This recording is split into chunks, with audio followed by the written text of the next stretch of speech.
Oh, look. Look at the basura that I collected. There's plenty of them. Ano ba yan? Sinasabi ko pa naman na sa Station 1 yung may pinakamagandang view. Thank it.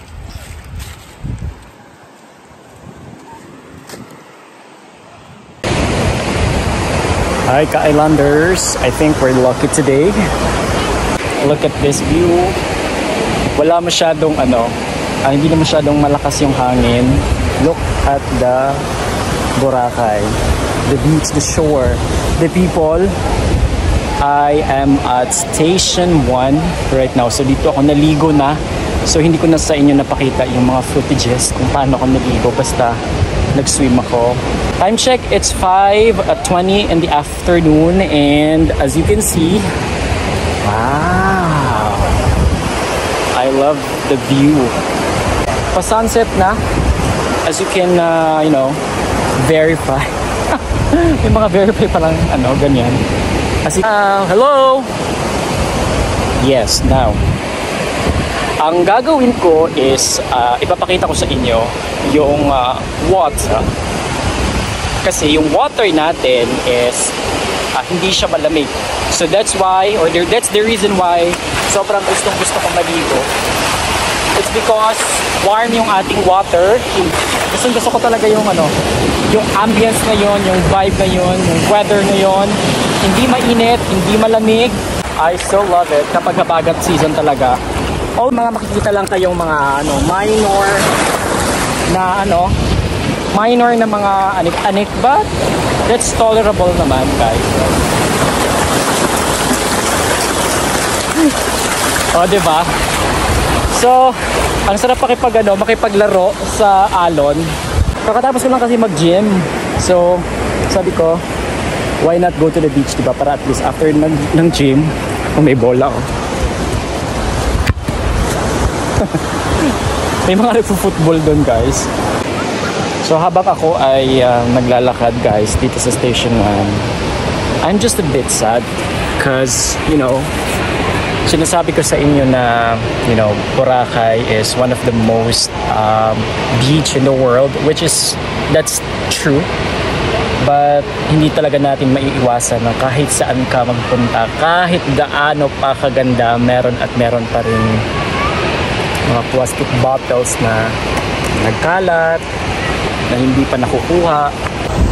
So these are the plastic bottles. Look, sana kinukuha to. Oh my god. This is something that's not really cool though. Tapos may mga styro pa,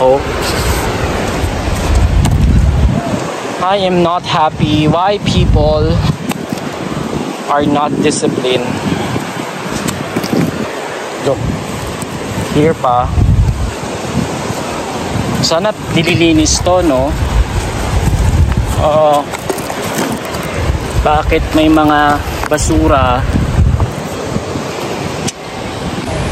I think sa lahat ng mga turista in the future, guys, you have to be careful din naman. You have to support us na wag kayong magkalat ng mga basura dito sa dagat kasi kawawa kami mga lokal. Diba? Look. Sana pag mga ganito hapon dapat may nakatimbre na mga naglilinis here kasi tinan mo,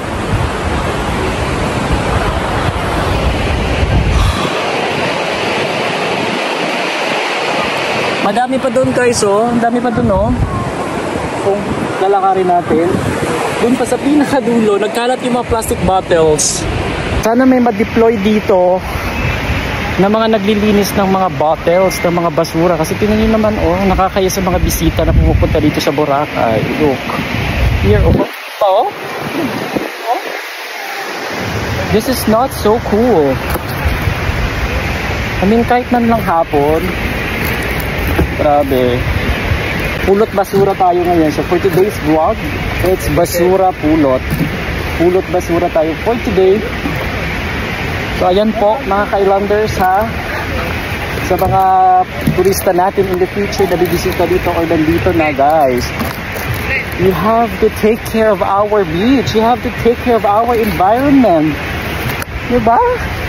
Ganun pa, oh, marami pa doon yung magkalat talaga. Sobra pa konti-konti na ng mga, ano dito, oh, ito mga seagrasses na lang. Yan, oh. Seagrasses. Yan. Pero dapat may mga, ha? Oh, thank you. Oh, look. Look at the basura that I collected. There's plenty of them. Ano ba yan? Sinasabi ko pa naman na sa Station 1 yung may pinakamagandang view. Thank it.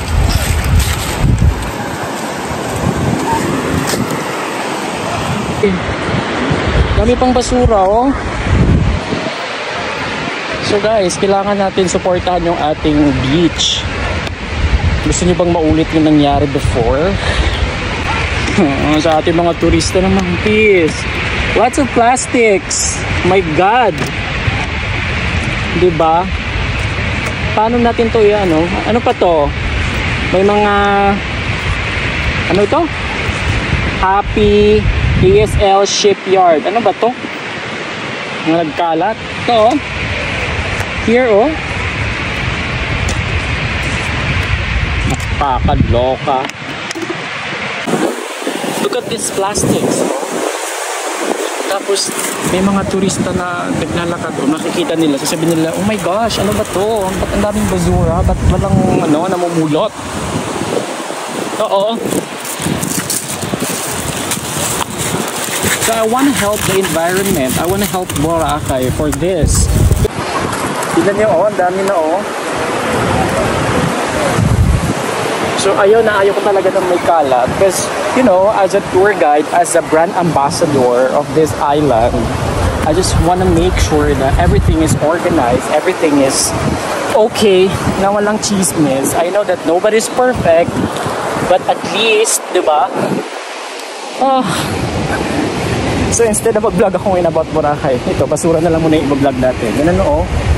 Thank you so much sa White Sand. Binigyan nila ako ng plastic para lagyan ng mga aking naipon na mga rubbish. Hindi ito biro to mga rubbish na to kasi mga plastic. Hindi ito hindi ito natutuyo kasi plastic siya, eh. Kagaya mo na nagplastikan kayo. Charis. Okay. Ito may mga styrofoam pa. Ito. Oh my God. Yun lang ang masasabi ko siguro, na sana baka lang may ma-deploy dito kahit hindi araw-araw, but at least, 'di ba, makita, especially may mga bisita tayo, 'di ba, na nandito sa Boracay Island. Ayaw naman natin na chismis na may mga basura na nagkalat pa rin dito. So hindi ko naman to binivideo para sabihin na para sirain ang Boracay or whatsoever. I'm just, you know, making an awareness sa lahat, kahit na hindi taga dito, kahit na hindi lokal, mga turista, especially sa mga turista, na you have to be responsible sa lahat, na huwag tayong magkalat. May mga designated area naman tayo for mga basura, di ba? Na pwede natin ilagay ng LGU para malinis ang ating kapaligiran. Huwag tayo yung tapon ng tapon kung saan-saan. You have to respect the island, you have to respect the environment, and you have to respect the people. So naliligo ako ngayon, eh. I mean, ang ganda ng aking pakiramdam kasi I'm just enjoying the beach. Naliligo ako, nakikipaglaro ako sa alon, but suddenly ito pala yung purpose kung bakit ako naligo. Which is, it's okay lang naman. I don't mind. For as long as I can help, then why not, di ba? Right now, para napaaga ata yung aming clean up drive, pero this time, ako lang. I am alone doing a clean up drive. So guys, medyo tabi-tabi po yung aking mga nakolekta ngayon. So, makikitang kabuhayan ba ako nito? Saang junk shop po kaya ito mabebenta? Chariz. Ang dami nila, oh. Oh, tiba-tiba na naman yung junk shop dito. Mga plastic. Oy, pasensya na ha, na-mention kita. Akala ko yung mga plastic na sa ano lang, paligid lang. Yung iba pala nasa beach lang. Yung mga plastic. Ay, natamaan ka ba? Ah, sorry na. Wait lang. Nakolekta ko na sila lahat. So, ang problem ko, saan ko to itatapon? Oh, guys, may isda. May uulamin ako mamaya. Isda. Loko.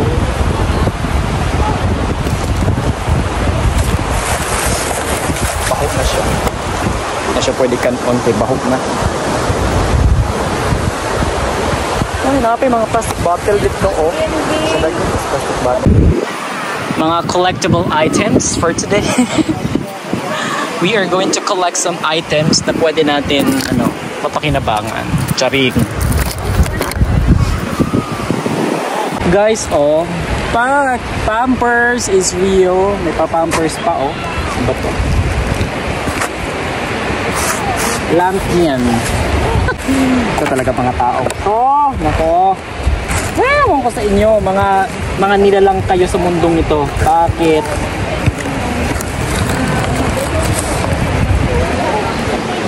Hindi ko na kaya. Ayan o. Mga collectible items all the way from Boracay. Medyo nakadami na ako. Ayan o. Isang bag ng basura. Hindi yan. Ito. Ayan. Medyo madami-dami na. So hindi ko... Saan ko kaya ito ilalagay?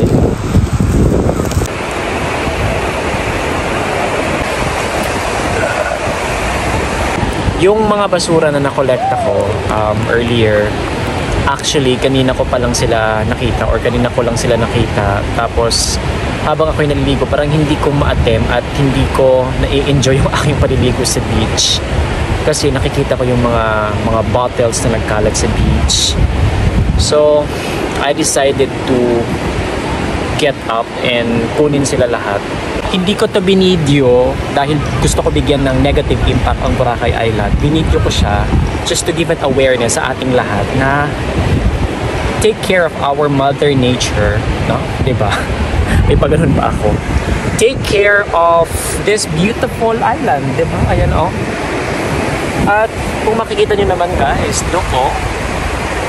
Ang ganda ng Boracay, nakaka-refresh, nakaka-relax. Kung kaya't marami mga turista na pabalik-balik dito, just unwind to experience the beautiful Boracay Island, which is one of the most beautiful island in the world.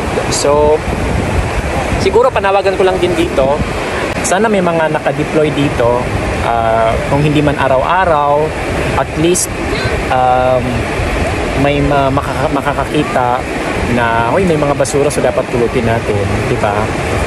Kasi ang responsibility natin yan as a local. And me talaga, kaya talagang I really need to get all those rubbish kasi as a local and as an ambassador, as a tour guide dito sa Boracay Island, I should be the one to take care of this beautiful island. I should be the one to be a role model of this beautiful island. Hindi ko naman sinasabi na I am perfect, nagmamarunong ako, but I really wanted to be a responsible citizen in this world. O, diba? Kaya nyo yun? Yung kaya yun. Boracay Island has so much to offer. I think hindi ko na siya pwede i-describe kasi parang undescribable na siya eh. Diba? Mga magazine na ngayon nagsasabi na one of the most beautiful beach in the world, walang katulad, yung white sand, perfect na perfect talaga. So yun lang. Sa mga nanonood ngayon, thank you so much. At saka mag-like and subscribe na kayo sa aking channel. So ang problema ko kung saan ko itong itatapon guys, saan ko itong itatapon, medyo malayo yung malayo-layo yung basura dito, yung tapunan ng basura, and medyo late din yung tapunan ng basura dito kasi I think mga nasa 10 PM pa or mga 8 PM ganun. Kasi pag island kasi may parang oras ng tapunan. Yun lang. Have a great day and magkita-kita tayo ulit sa susunod nating pagkikita dito sa Boracay. Bye guys!